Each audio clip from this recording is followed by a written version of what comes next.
You're listening to the Life Coaching Secrets Podcast, episode 124.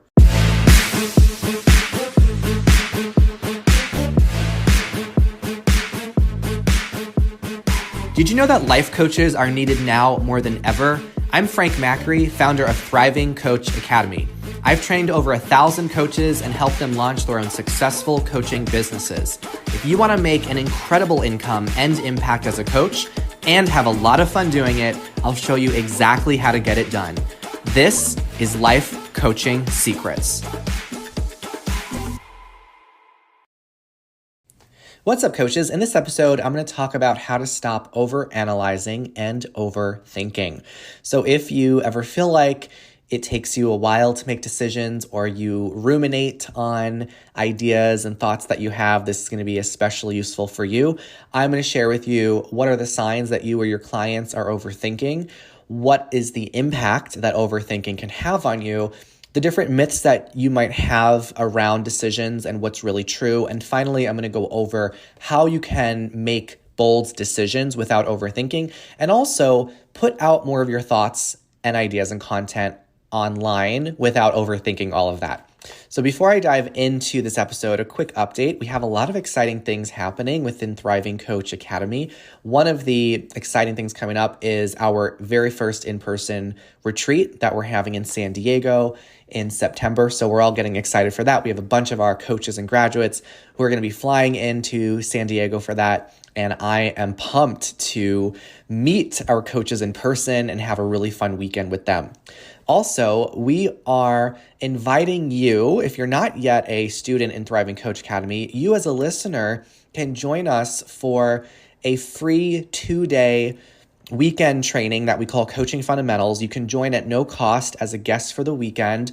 And this is a weekend where you can learn the foundational coaching skills that you need to know whenever you are working with clients. So there will be more information and a registration link in the show notes or description of this episode. Make sure by the end of this episode or right when it finishes, you click on that registration link so you can join us for that weekend. Again, it is no cost to you. It is a weekend event in September where you can join us. You can meet other coaches in the program. You can also start to learn how to coach someone from start to finish. So by the end of that weekend, you will know how to powerfully lead a coaching session, which is fantastic. So do take advantage of this opportunity because we don't do it very often. And again, the link for registration and more details for that will be in the description and show notes of this episode. All right, so let's talk about overthinking and overanalyzing.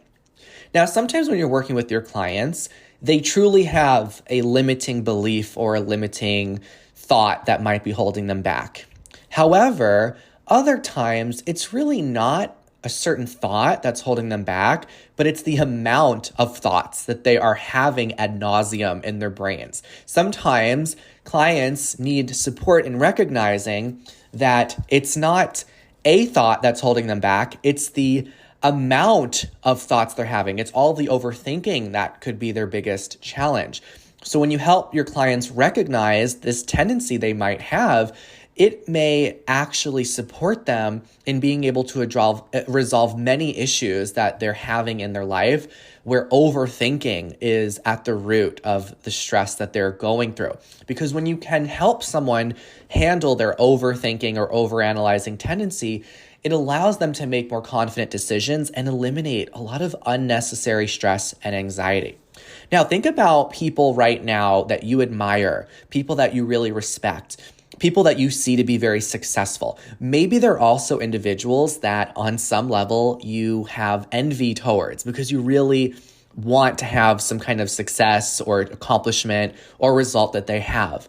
Well, I want you to know that those people are where they are as a result of decisions they made. They are where they are because of a decision or a series of decisions that they made. Okay, when you don't make decisions, when you stay in indecision, or you keep lots of decisions incomplete and open, you are delaying your life from moving forward. You're keeping yourself stuck and stagnant. Okay, so any successful person out there, they are not a result of their circumstances. They are a result of their decisions that they made. And decisiveness is one of the qualities that I believe makes up the most successful coaches. Out of all of the coaches that I've seen go through Thriving Coach Academy, when I look at what are the similar qualities that they all share, one of those qualities is that they are decisive, meaning they don't overthink, they don't overanalyze decisions, ideas, opportunities. When they are called to do something, to try something, they do it, and they learn as they go. So this episode will hopefully nudge you more towards that path of being a decisive person. So I want to talk about what are the different signs that someone might be overthinking or overanalyzing something. So one sign is excessive rumination. So this is when you constantly replay the same thoughts in your head and you feel unable to move beyond them. So you just keep going through this rumination loop, thinking about something constantly. Another sign is analysis paralysis. So this is when you feel so overwhelmed by all of the different options or choices in front of you, where you feel totally stuck from deciding on anything because you feel like you need to consider every single option and every single detail. So you might think something like, I need to do more research, or I need to think more about this, or I need to look at all the other options. This can really paralyze you and keep you stuck in a cycle of overthinking. Another sign is if you find yourself second guessing yourself. So this is when you may start making a decision, but then shortly after you make the decision, you backtrack or you wonder if you are making the right call.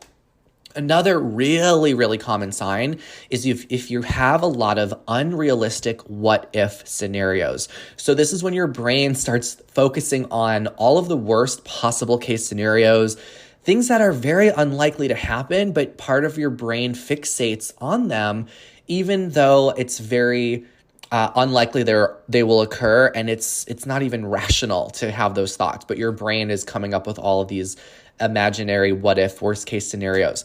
Another sign of overthinking is avoidance. So this is when you avoid confronting a decision altogether because maybe you have a fear that you're going to make a wrong choice or you're going to regret the choice. And that's another sign as well, dwelling on regrets. So maybe you have previous decisions you've made that you think were mistakes or you regret making them. Of course, when you have a lot of previous regrets and you dwell on them, it's going to be very hard to move forward. So you just overthink instead.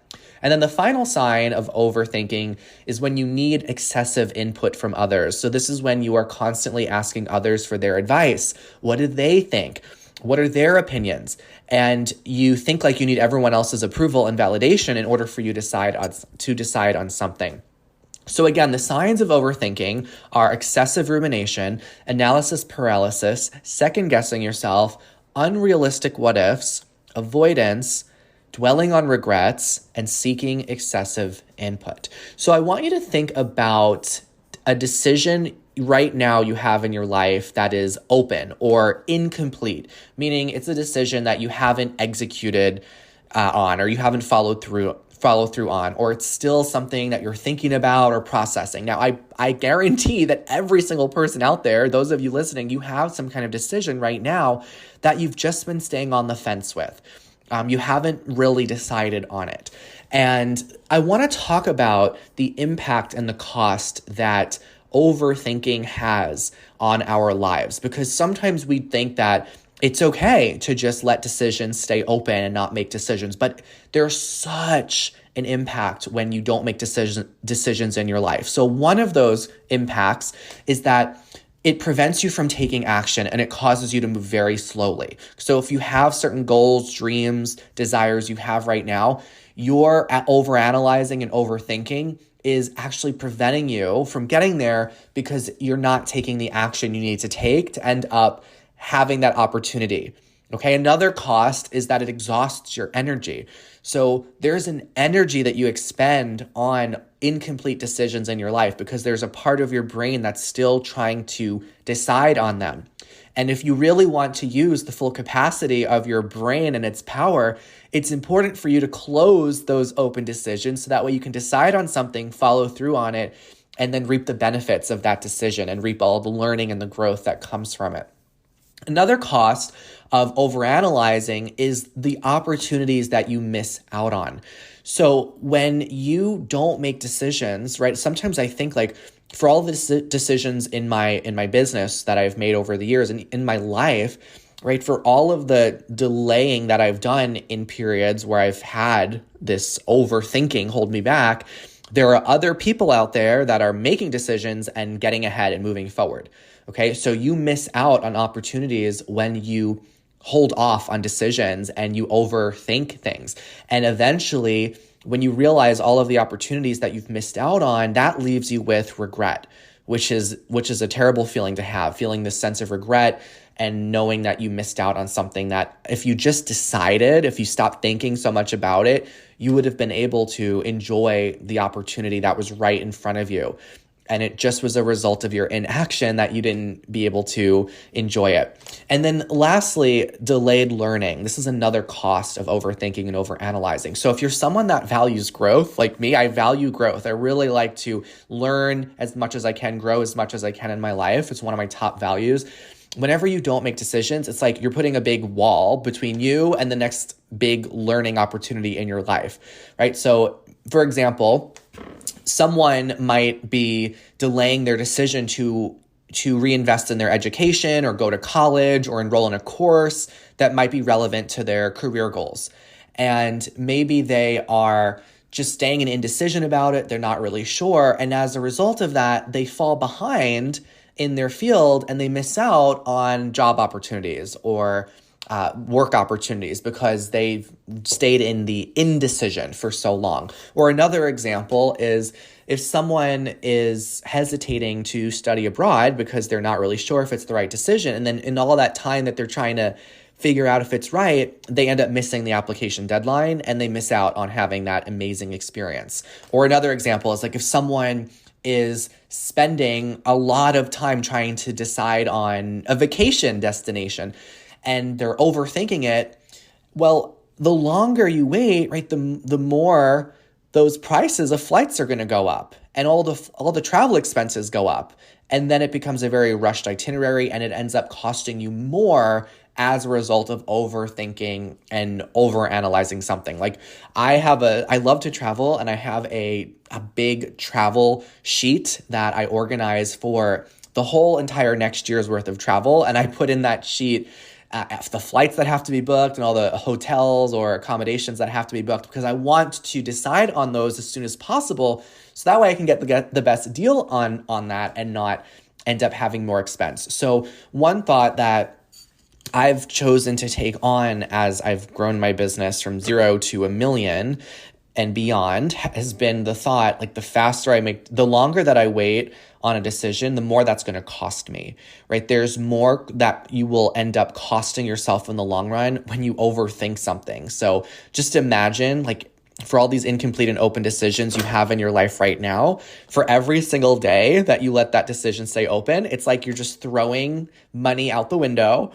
You're throwing your time out the window. And I don't like to waste my time and money. So I just know the sooner I can decide on something, the more of my life I'm going to get back, but also the more of my life I'm going to generate and expand. Okay? So those are the different impacts and costs that overthinking and overanalyzing has on someone. So there are some smaller decisions in our life that we might overthink, but there's also some more decisions that we might perceive to be more complex. So I want to go over different types of decisions that tend to lead to overthinking. And I want you to know that all of the reasons that these tend to lead to the overthinking is because of the perceived complexity of these decisions. So sometimes people think these are so significant and complex and carry so much weight, but that's all just in your brain. Okay, so here are some of those decisions that have a perception of being very complex and emotional decisions. One is a career choice. So deciding on your path, job offers, career changes. Another is relationships. So deciding to pursue a relationship or end a relationship can lead to extensive overthinking.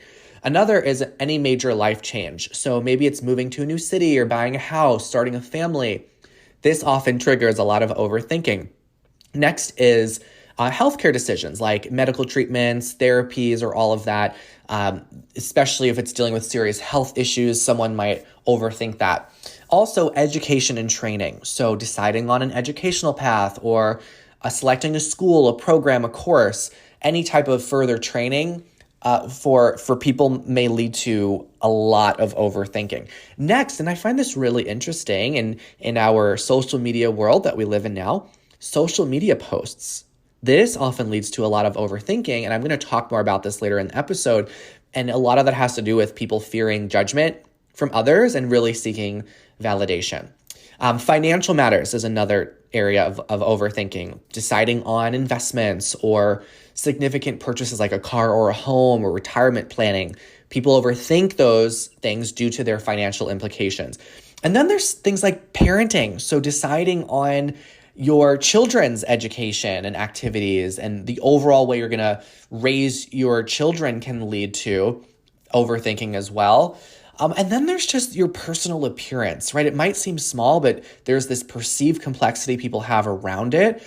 Deciding what to wear, how to style your hair, different makeup you might apply. It can lead to a lot of overthinking where whenever your appearance is emphasized. Now, I want to talk about what are some of the myths that people have around decisions that cause them to create so much stress. So again, think about the incomplete and open decisions that you have in your life right now. And I want you to notice which of these myths that you have. One myth is that there is a perfect or a right decision. So the truth is there is no such thing as a perfect decision. Every decision is going to have its trade-offs. And as long as you start thinking in the right-wrong mentality, you're going to keep yourself stuck. So what if instead of thinking that there is a wrong decision, you just decide that whatever decision you make is the right decision? Whatever decision you make is the right decision, and you just find the rightness in that decision. So instead of holding yourself back by thinking, I need to know the right decision before I can do something, you just make the decision and you tell yourself, this is the right decision because it's the decision I'm making, period. Okay? Next, another myth is that more information equals better decisions. So this one's really big. It's definitely important at times to gather information, but too much information can lead to analysis paralysis. So you want to make sure you have a balance and you can prioritize getting the relevant information you need and then deciding from there. Okay, more information does not necessarily equal a better decision. It just leads to overwhelm.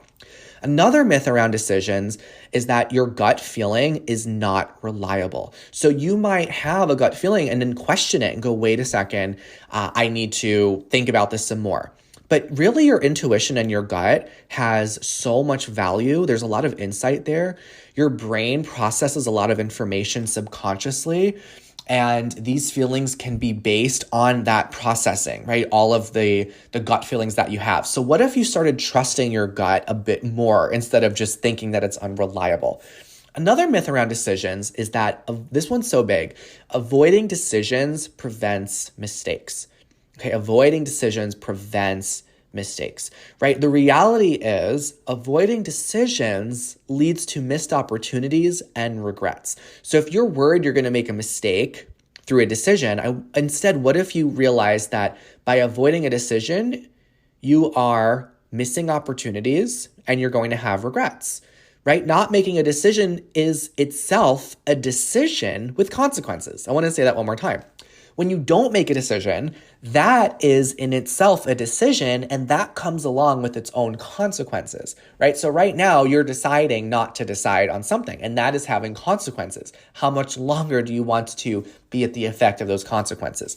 Next, another myth is that all decisions should be rational, realistic, and comfortable. This is huge, okay? So the thing with decisions is that whenever you're making a decision that feels comfortable, it's going to lead to comfortable results, okay? So you might think, I don't want to decide on this thing because it feels uncomfortable. So I want to either make a decision that feels comfortable or I'm going to wait until this decision feels comfortable.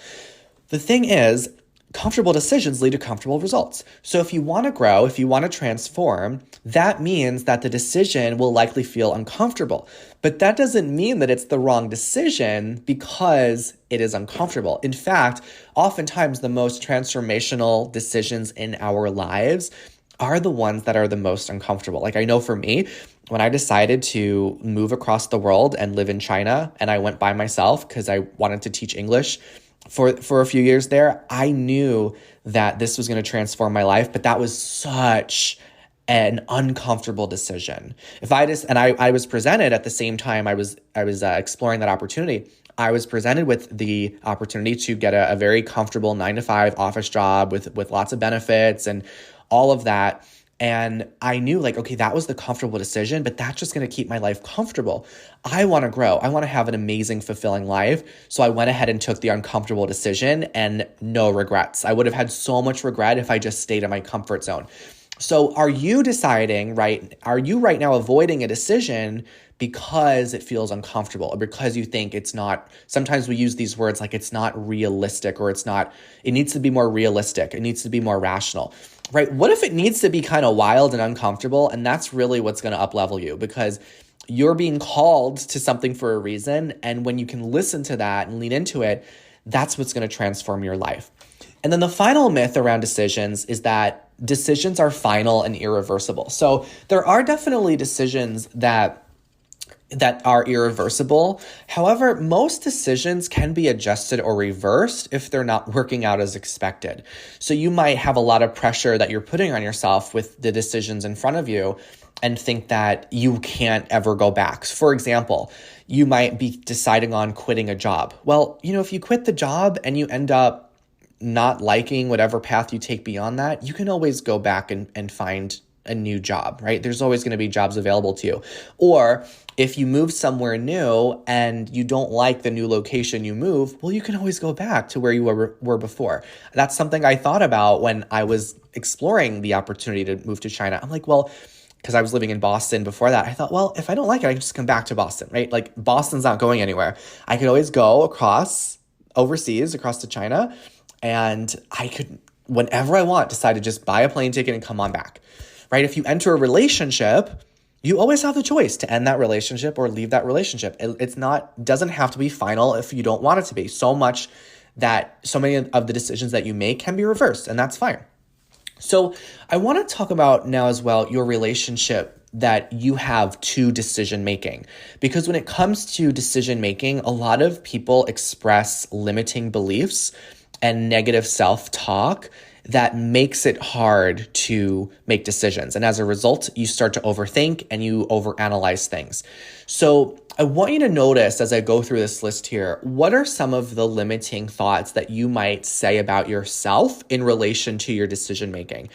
Do you ever say to yourself, oh, I'm someone who takes forever to decide, or I'm such a procrastinator, or I just can't make up my mind about things, or I'm really bad at making choices, right? When you have these thoughts, it's just going to reinforce an idea that you are incapable of making decisions. And that's going to lead to you lacking self-trust, right? Do you ever tell yourself, oh, I just always second guess my decisions, or I overthink everything? Don't label yourself as an overthinker if you want to stop overthinking. Right? Once you label yourself, it's just you put that definition there and it solidifies this notion that decision-making is going to be a challenge for you, which is going to contribute to ongoing indecisions. Or if you tell yourself, I never really know what's best for me, or I'm just indecisive, or I can't handle the pressure of deciding, or I always end up regretting my decisions, right? So notice which of those thoughts you have and just put a line in the sand and say, okay, that's what I've thought of myself up until today. Okay, so I'm going to give you a series of new thoughts that you can try on instead to start moving yourself forward in having trust in your decision making. So some of the thoughts could be, I am capable of making decisions. I trust my intuition. I learn from every decision. I can adapt and adjust. I make thoughtful choices. I am resilient. I love that thought. It's recognizing that you have the ability to handle the outcomes of all your decisions, whether they lead to a success or a challenge. You know that you have the strength to navigate whatever it is that comes your way, right? You can adapt and you can be flexible. Another great thought, I value myself and my choices. I really love that. It's about having this self-respect and affirming that the choices that you make reflect your values and your priorities. Another thought, I am empowered by decisions. It's so great, right? When you see decisions as opportunities to take control of your life and shape your future, you start feeling empowered by decisions rather than afraid of them. Another thought is I embrace uncertainty. I am open to new experiences, and I am worthy of making choices. Okay, so your opinions and your desires are valid. You are worthy of making decisions that align with your true self. All right. So whenever you make decisions, right, they lead to your growth. They lead to clarity. So the faster that you decide on things, the faster you can grow and the faster you learn. So again, think about an incomplete or open decision you've had in your life thus far. What would it take for you to close that decision in the next 24 to 48 hours? Like, what would it take for you to decide? What's the information? If you need information, what's the information you need? And how could you gather that within the next day or two so that way you can make an informed decision? Okay. Now, some of you might have a big block around making decisions because of the past regrets you've had. So I want you to think about a time when maybe you felt you were scammed or betrayed, or maybe you felt you wasted your time or money because of a decision you made. Okay. Or maybe it's just an overall, you regretted something you did in the past. It's so important for you to be at peace with your previous decisions and no longer carry the weight of the past on your future. Because if you do that, it's going to hold you back. Okay. If you've got all this heaviness around being scammed and betrayed and wasting your time and money, it's actually going to hold you back from opportunities that are in front of you. Okay. So what is it that you learned from those experiences? How did you grow? What was the purpose of those ideas, decisions that you pursued in the past? The more you can put your energy on the lessons and the growth that you've had on those past decisions, the more you're going to clear up all that energy that's been holding you back so you can make decisions to move you forward. Remember, all that you can ever make in life is a choice in any given moment. So in any given moment, the best you can do is make a choice. And after you make those choices, you can look back on them and decide if it was a regret or if it was a lesson. And ultimately, you get to choose what you label something. So if there's anything in life that you think was a regret, how can you see it as a growth opportunity instead? Like, what would it take for you to get rid of all those perceived regrets and really honor the choices you made at the time you made them and decide that you can never make a mistake, you can only learn, and you can only grow? So I want to end the episode with a little discussion around posting on social media and sharing content, because this is an area I hear all the time. People have a lot of overthinking about and they get really stuck. So I want you to think about a few things. If you ever find yourself second guessing what you're posting, maybe you're over editing pictures or captions, because especially if you want to have an online business, which would require that you put yourself out there online, whether it be through a social media platform or a podcast, whatever it is, Facebook, YouTube, Instagram, it doesn't matter. There's going to need to be a relationship that you change with your ability to make decisions. So if you're constantly finding yourself stuck with this, I want you to look at what's going on here. So oftentimes, the reason why you're afraid to put yourself out there online is because you have a fear of what other people are going to think of you. So you might be telling yourself, oh, I need it to be perfect. I need it to be so amazing. But really, perfect in whose eyes, right? Who's defining or measuring this idea of perfection that you have?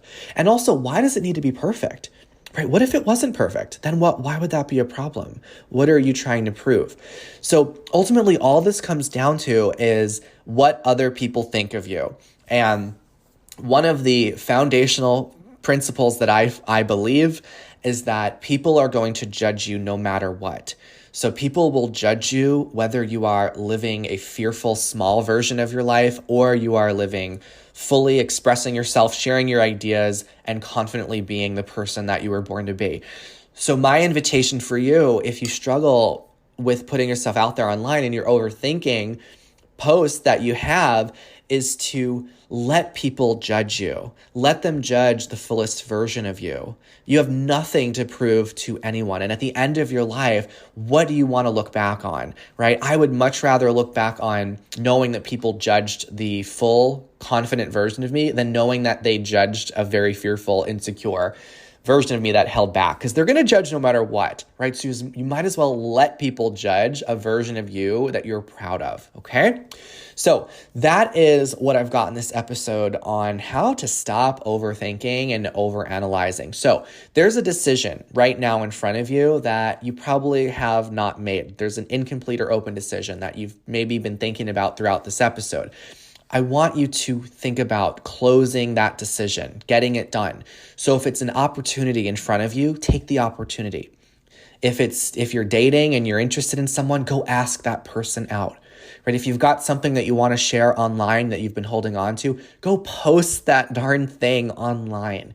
If you've got an offer or a course or a podcast that you've been holding on to, go ahead and launch that. Get that into the world. Go and do it. Make those decisions so that way the next chapter of your life can open up to you. That's what I got in this episode. As a reminder, join us for our Coaching Fundamentals weekend. This is free for you to join. The link is in the description and show notes of this episode for you to register, and we'd love to see you there. I will be leading that weekend. I could meet you. We can teach you how to lead a session from start to finish, and it's going to be a lot of fun. Thanks again for tuning into this episode, and I'll see you in the next one. Hey, would you like access to powerful coaching tools you can use on yourself and clients right away? For being a listener of the podcast, I'm giving you a VIP guest pass to get a sneak peek into my coach training program.